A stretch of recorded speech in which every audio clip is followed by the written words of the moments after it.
KKMD 507화 일본 국제정세 전문지 더 디플로맷 번역. 일본의 차세대 전투기 F3 고질라, 미국 대신 영국, 이탈리아를 선택하고 아시아 시장을 노리다. 과연 KF-21보다 경쟁력이 있을까? KKMD 500회 달성을 기념하는 의미로 아이원 스튜디오의 도움을 받아 FA50 블락 20가 등장하는 멋진 컴퓨터 배경화면 월페이퍼를 무료로 배포하고 있습니다. KKMD 공식 블로그 kkmdtstory.com을 방문하셔서 다운받아 가시면 되겠습니다.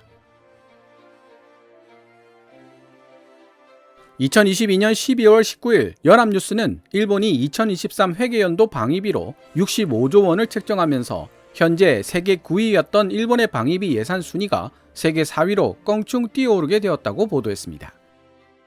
그뿐 아니라 일본 정부는 5년 뒤인 2027년부터 국내 총생산 GDP 1% 수준으로 책정했던 방위비를 2% 수준으로 끌어올리기로 결정했는데요.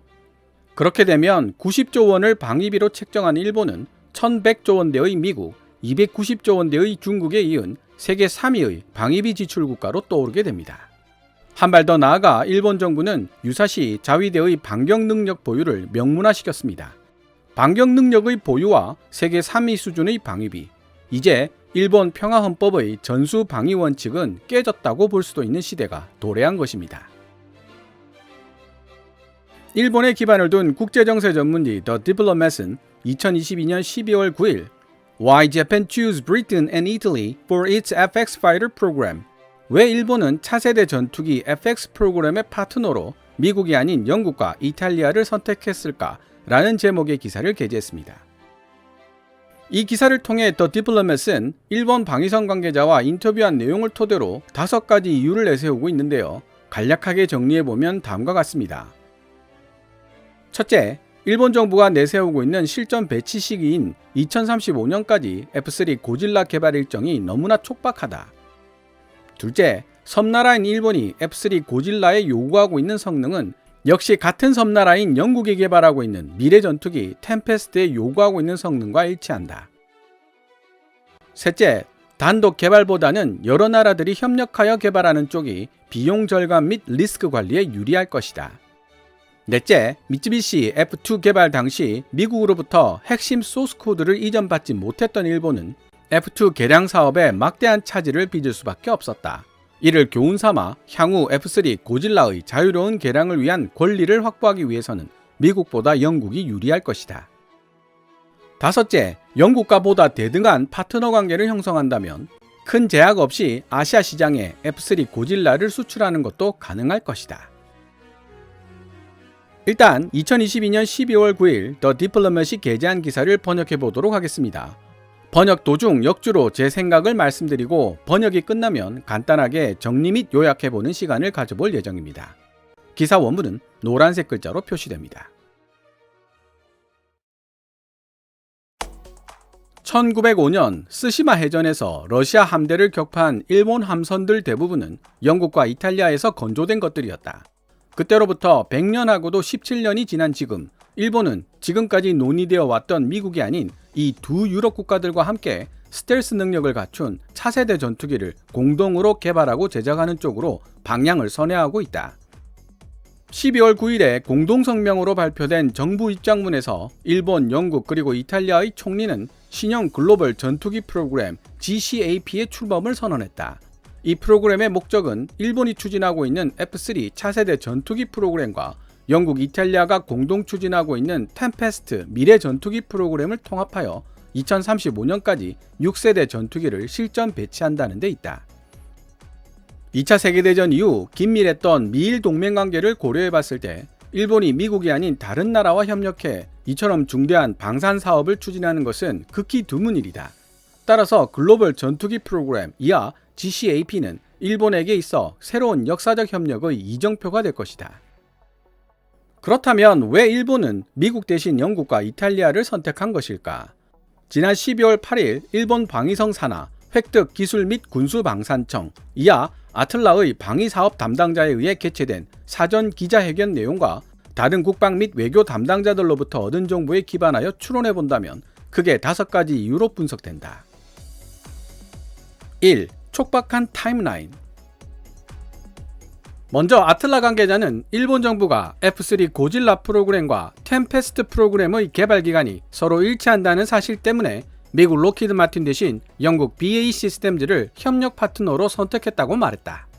해당 관계자는 F3와 템페스트는 서로 같은 일정을 공유하고 있어 일본, 영국, 이탈리아 세 나라 사이의 협력 관계를 더욱 용이하게 만들 수 있다고 말했다. 이 관계자는 한편 미국 입장에서 봤을 때 일본의 차세대 전투기 개발 프로젝트의 타이밍이 너무 좋지 않았다고도 덧붙였다. 일본에서 F3 전투기 개발 프로그램은 미쯔비시 중공업이 단독 주 계약업체로서 주도하고 있으며 IHI, 가와사키 중공업, 스바루, 도시바, NEC, 후지츠 그리고 미쯔비시 전기 등 7개 하청업체가 함께 참여하고 있다. 미래형 전투기 F3는 일본 항공자위대 소속의 MHI F2 다목적 전투기 91대를 2035년까지 대체할 것으로 예상된다. 유럽 쪽에서는 무인 전투기 비행대와 협력하여 운영될 미래 전투기 시스템의 일부로서 템페스트 차세대 전투기가 개발되고 있다. 템페스트 개발 프로그램은 BAE 시스템즈, 레오나르도, 롤스로이스, 그리고 MBDA 등 4곳의 주요 산업 파트너들에 의해 착수되었다. BAE 시스템즈는 영국 측 개발을 주도하고 있고 이탈리아 측의 개발을 주도하고 있는 곳은 레오나르도이다. 2. F3 고질라에 요구되는 성능 문제. 일본, 영국 그리고 이탈리아 세 나라는 미래 전투기에 대한 공통된 전술적 요구사항을 공유하고 있다. 섬나라인 일본과 영국 모두 해양국가로서의 제공권 우위를 확보하기 위해 우수한 무장 탑재 능력을 지닌 대형 쌍발 엔진 기체이면서도 항속거리가 긴 다목적 스텔스 전투기를 조달하려는 계획을 세우고 있다. 아틀라에서 일하는 방위성 관계자는 일본 정부가 글로벌 전투기 프로그램 GCAP를 통해 보다 더 저렴한 비용과 효율적인 방식으로 좀 더 우수한 전투기를 생산하는 것을 목표로 하고 있다고 말했다. 해당 방위성 관계자는 우리는 미국 F-35와 유럽 파이터 타이푼의 성능을 능가하는 전투기를 만들 계획이며 이 신형 전투기는 특히 센서 및 네트워킹 능력이라는 측면에서 F-35 및 유럽 파이터 타이푼을 능가하게 될 것이라는 포부를 밝히기도 했다.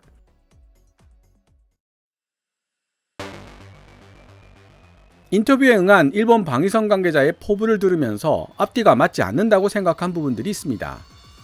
첫째, F-35와 유럽 파이터 타이푼의 센서 및 네트워킹 능력을 대등하다고 볼 수 있느냐는 문제입니다.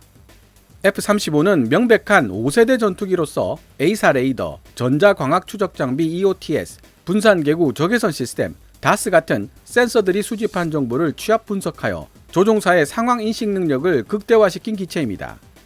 이에 비해 유로파이터 타이푼의 경우 A사 레이더에 장착이 예정되었던 트렌치 3 버전까지 개량되는데 너무 오랜 시간이 걸렸고 대부분의 유로파이터 타이푼은 여전히 트렌치 1, 2에 머물러 있는 실정입니다.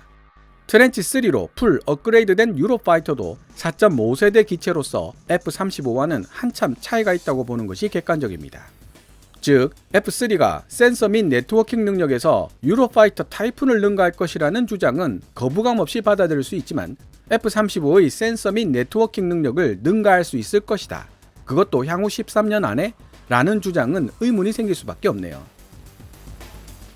둘째, 일본 정부는 차세대 전투기 F3 고질라의 등장 시기가 2035년이 될 것이라고 주장하고 있는데요. 이미 말씀드렸다시피 향후 불과 13년이라는 시간밖에 남질 않았습니다. 그럼에도 불구하고 F3 고질라는 아직 구체적인 개발 단계에 들어가지도 못한 상태라는 데 문제가 있습니다. KF-21 보라매가 페이퍼 전투기에서부터 초도 비행에 성공한 기체가 되기까지 20년의 시간이 필요했고 공대공, 공대지, 공대함 전투 능력을 모두 갖춘 블락2로 양산 및 실전 배치되기까지 앞으로 10년 이상의 기간이 더 필요한 실정입니다.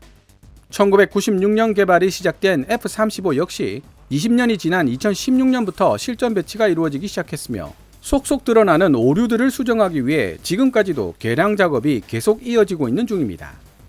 게다가 일본 정부는 F3 고질라가 F-35의 센서 및 네트워킹 능력을 능가하는 성능을 지니게 될 것이라고 언급했으니 예상 개발 기간을 20년보다 더 길게 잡아도 모자랄 상황입니다.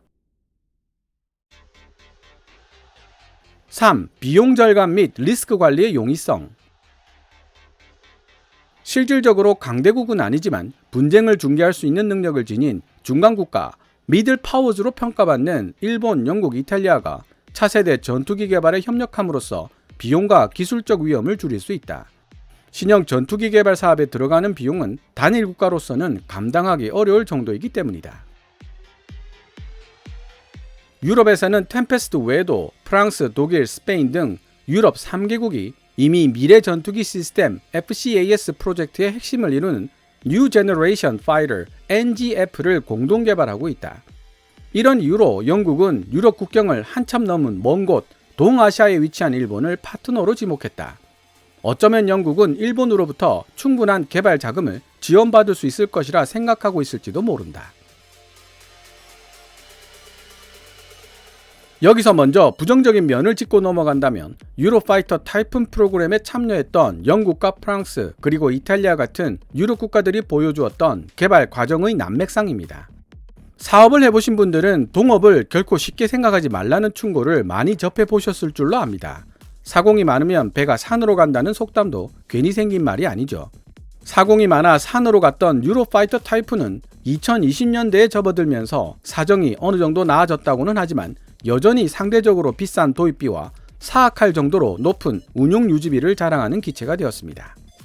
이에 비해 미국 F-15, F-16, F-22, F-35, 프랑스의 미라주와 라팔, 러시아 미그 및 수호이 시리즈처럼 시대를 풍미한 전투기들은 모두 개발 주체가 하나로 일원화되어 있었다는 공통점이 있습니다.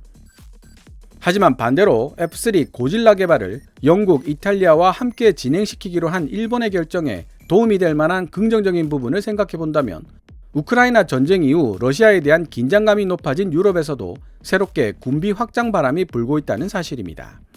즉, 발등에 불 떨어진 상황에서 영국과 이탈리아 역시 향후 세계 3위 수준으로 상승된 방위 예산을 내세운 일본에게 좀 더 적극적으로 협력하는 모습을 보여줄 가능성도 있습니다. 4. 향후 F-3 고질라의 자유로운 개량을 위한 권리 확보 문제.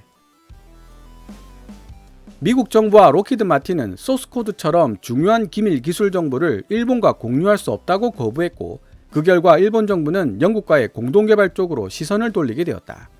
일본 정부는 항공자위대가 일본 국내에서 독자적으로 F-3 고질라에 대한 개량 사업을 진행시킬 수 있도록 하기 위해 신형 전투기의 소스코드에 대한 접근을 모색하고 있다. 이러한 소스코드를 얻을 수 없다면 일본 항공자위대가 F-3 고질라에 대해 원하는 대로 개량 사업을 자유롭게 진행하는 것은 불가능에 가깝다. 일본 정부는 F-2 다목적 전투기 개발 사업과 F-15J 도입 사업을 통해 이 쓰디쓴 교훈을 배울 수 있었다. 이와는 대조적으로 영국은 엔진과 레이더를 일본과 공동으로 연구하고 기본 설계에 협력하겠다고 제안했다. 전투기 엔진과 레이더, 이 두 분야는 일본이 F-2 전투기를 설계하고 개발할 당시 너무나도 큰 제약을 받았던 분야였다. 이러한 이유로 일본 방위성 내부에서는 영국을 선택한다면 미국을 선택하는 경우보다 훨씬 더 대등한 자격의 파트너가 될 수 있을 것이라는 기대가 높았다. 5. 해외 수출의 용이성 문제. 마지막으로 일본, 영국 그리고 이탈리아는 효율적이고 효과적인 공동개발을 통해 생산 대수를 늘리고 규모의 경제를 실현, 생산 단가를 절감하며 향후 그들의 전투기를 해외 시장에 판매하는 방안을 모색하고 있는 것으로 생각된다. 영국과 이탈리아는 유럽 시장을 타겟으로 삼고 반면 일본은 동남아 같은 아시아 시장을 목표로 삼을 것으로 예상된다. 일본 정부는 F-3 고질라 전투기 개발과 연계해 일본 방산 물품 수출에 대한 제한을 완화하는 방안을 검토 중이다.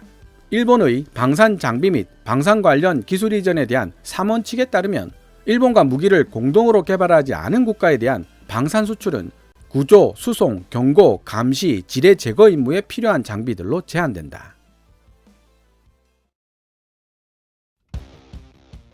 지금까지 2022년 12월 9일 The Diplomat이 게재한 기사 Why Japan Choose Britain and Italy for its FX Fighter Program.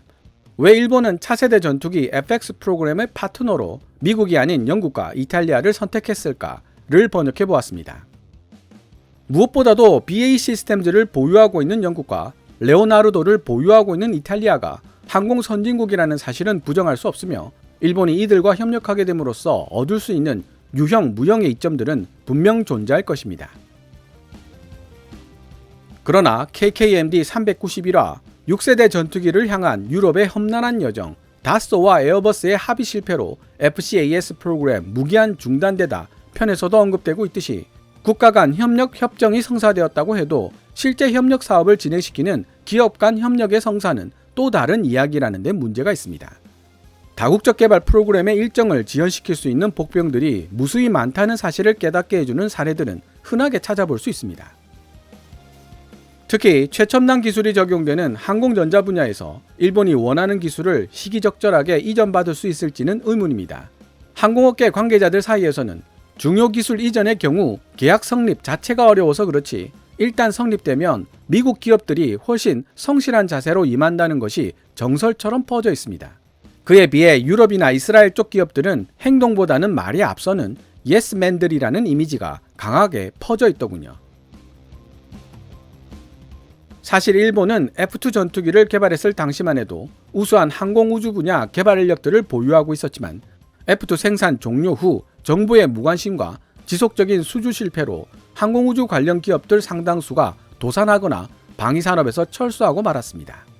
당시 활약했던 개발 인력들은 이제 머리가 하얗게 샌 노인들이 되어 은퇴한 지 오래되었고 결국 일본의 항공우주 분야 개발 인력들의 명맥이 끊기게 되었죠. 그래서 지금 일본은 F3 고질라 개발에 있어 해외 기업들의 도움에 기댈 수밖에 없는 입장이 되어버린 것입니다.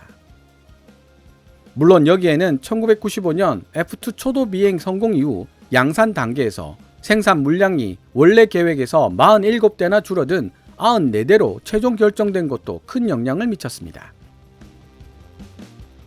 KF-21 보라매를 할 수 있다면 꾸준하게 해외로 수출해야 하는 중요한 이유 중에 하나가 바로 여기에 있다는 사실을 우리는 잊지 말아야 할 것입니다. 단순한 경제적 수익의 관점에서 뿐만 아니라 항공우주 전문 개발 인력과 생산 라인을 유지해야 할 필요성이라는 관점에서도 FA50과 KF-21 보라매의 수출은 중요한 요소가 될 수밖에 없습니다. 개인적으로 봤을 때 2035년까지 F3 고질라를 실전 배치하겠다는 일본의 타임라인은 두 가지 가능성을 내포하고 있습니다. 첫 번째는 일본이 원하는 성능에 최대한 가까운 F3를 개발하되 예정보다 훨씬 더 늘어난 비용과 개발 기간을 필요로 하게 될 가능성이고, 두 번째는 발표된 타임라인을 지키되 F3에 요구되는 성능 수준을 상당 부분 떨어뜨릴 가능성입니다. 현재 주어진 조건으로 분석해 봤을 때 일본이 두 마리 토끼를 다 잡는 상황이 되기는 상당히 어렵다고 봅니다. 마찬가지 논리로 아시아 시장에서 F3 고질라를 판매해보겠다는 일본의 주장도 얼핏 이해하기 어렵습니다. 무엇보다도 최소 5.5세대 전투기를 표방하는 F3에는 영국과 이탈리아의 중요 항전 기술이 적용될 것이고, 그 결과 F3의 가격은 현재 5세대 전투기인 F-35보다 결코 낮아질 수가 없고 해외 판매 시 생각보다 많은 장애물에 봉착할 가능성이 높습니다. 미국이 자신들이 만든 5세대 전투기 F-22를 해외에 판매하지 않았던 것과 같은 이유로 과연 6세대를 표방하는 F-3를 동남아에 판매할 수 있을지 의문이라는 뜻입니다. 게다가 인건비가 비싼 유럽의 방산 제품들은 비슷한 성능의 다른 나라 제품들보다 가격이 비싼 것으로 유명합니다. 비록 일본, 영국, 이탈리아 세 나라가 공동개발, 공동생산에서 비용을 절감시킨다고는 해도 한계가 분명하다는 뜻이죠. 실제로 현재 템페스트나 F3가 어느 정도 선에서 가격이 형성될지 예상할 수 있는 사람은 그 어디에서도 찾아볼 수 없습니다. 다만 엄청나게 비싼 전투기가 될 것이라는 정도는 누구라도 예측하고 있죠. 아시아 지역에서 F3 고질라급 전투기를 어느 정도 숫자로 도입하고 운용할 수 있는 경제력을 지닌 나라는 얼핏 생각해봐도 대한민국을 제외하면 그나마 호주 정도밖에 없습니다. 일본 정부는 동남아시아를 운운하고 있는데 이는 비전문가인 제가 봐도 이해하기 어려운 발언입니다. 5세대 전투기인 F-35를 구매하고 운용하기에도 벅찬 나라들이 대부분이기 때문입니다. 물론 돈을 마련한다고 해도 마음대로 구매할 수 있는 물건도 아니지만요. 그리고 일본이 타겟으로 언급한 동남아시아 국가들에게 있어 가장 현실적인 군사적 위협은 남중국해를 사이에 둔 중국으로부터 나온다고 볼 수 있습니다. 이러한 동남아 국가들이 보다 절실하게 필요한 전투기는 도입비와 운용 유지비가 상대적으로 저렴하면서도 F-16을 능가하는 뛰어난 운동학적 성능과 A사 레이더로 대표되는 우수한 항전 장치를 갖추고 있어 높은 생존성과 효율적인 공대함, 공대지, 공대공 전투를 보장하는 4.5세대 전투기라고 볼 수 있습니다. 여기에 스텔시한 설계가 적용되어 향후 5세대로의 개량도 기대할 수 있고 만족스러운 애프터 서비스 및 군수 지원 그리고 기술 이전에도 유연한 태도를 보여주는 전투기라면 더할 나위가 없을 것입니다. 그리고 그런 전투기는 일본이 아니라 대한민국에 있다는 것이 너무나도 뼈아픈 현실이 되겠지만요. 제가 이 정도만 말씀드려도 동남아시아에 F3 고질라를 판매하겠다는 일본 정부의 포부가 왜 이해하기 어려운 발언이었는지 이해가 되실 것입니다. 시장 분석 자체가 잘못된 거죠. 이 정도면. 오늘 KKMD에서 준비한 내용은 여기까지입니다. 방송되었던 내용들은 KKMD 공식 블로그 kkmdtstory.com에서도 만나보실 수 있으니 구글 검색창에서 KKMD를 검색해 보시기 바랍니다. 그리고 다시 한번 알려드리는데요. KKMD 500회 달성을 기념하는 의미로 i1 스튜디오의 도움을 받아 FA50 블락 20가 등장하는 멋진 컴퓨터 배경화면 월페이퍼를 무료로 배포하고 있습니다. 다운받아 가실 때 광고 배너 한번 눌러주시면 큰 도움이 될 것 같습니다.